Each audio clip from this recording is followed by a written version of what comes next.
ایسے میں جب فارن فنڈنگ کیس کی آئندہ سماعت میں ایک ہفتے سے بھی کم وقت رہ گیا ہے، الیکشن کمیشن آف پاکستان کی جانب سے کیس کی اہم دستاویزات کو سامنے لانے کے حکم پر اب تک عمل نہیں کیا گیا۔ ڈان اخبار کی رپورٹ کے مطابق P T I foreign funding case کی 18 جنوری کو ہونے والی آخری سماعت کے دوران ای سی پی نے اسکروٹنی کمیٹی کی دستاویزات کے کچھ حصوں کو خفیہ رکھنے کے حکم کو واپس لے لیا تھا۔ اس میں پاکستان تحریک انصاف کے تصدیق شدہ کاغذات اور اسٹیٹ بینک آف پاکستان کے ذریعے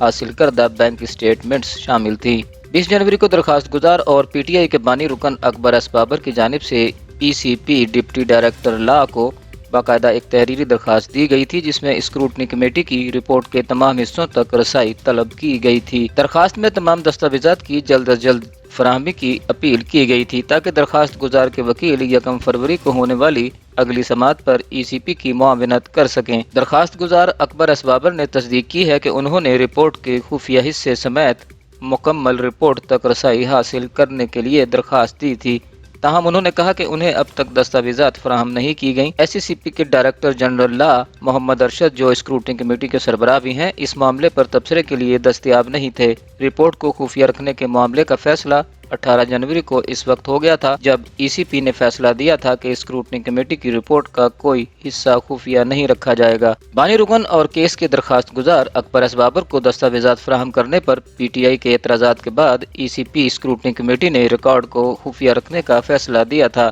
درخواست گزار کے وکیل کی جانب سے کہا گیا کہ رپورٹ کے اہم حصوں کو خفیہ رکھا گیا ہے اور ان کے موکل کو دستاویزات رسائی دینے سے انکار کر دیا گیا ہے۔ اس پر چیف الیکشن کمشنر سکندر سلطان راجہ نے دستاویزات کو سامنے لانے کا حکم دیا تھا۔ اکبر ایس بابر کے وکیل سید احمد حسن شاہ نے اسکروٹنی کمیٹی کی رپورٹ کو بے ایمانی قرار دیتے ہوئے کہا کہ ای سی پی کے سابقہ احکامات کے مطابق بامعنی جانچ ممکن نہیں جب تک کہ دستاویزات کے اہم حصوں کو عوام کے سامنے نہ لایا جائے۔ درخواست جمع کرانے پر پٹیشنر کو تمام دستاویزات کی نقول کی فراہمی کی یقین دہانی کراتے ہوئے انہوں نے سید احمد حسن شاہ کو رپورٹ پر اپنا تجزیہ ای سی پی کے سامنے پیش کرنے کا کہا ہے تاکہ معاملے پر مزید غور کیا جائے۔ رپورٹ کے اہم حصوں کو خفیہ رکھنے کا فیصلہ اسکروٹنی کمیٹی کی اپنی رپورٹ میں ظاہر کر دی اس خواہش کے مطابق تھا، جس میں کہا گیا تھا کہ کمیٹی کی رائے ہے کہ اس کی رپورٹ کے وہ حصے جو اسٹیٹ بینک آف پاکستان کے ذریعے حاصل کی گئیں P T I bank statements کے ذریعے تیار کیے گئے ہیں، ان حصوں کو خفیہ رکھنا چاہیے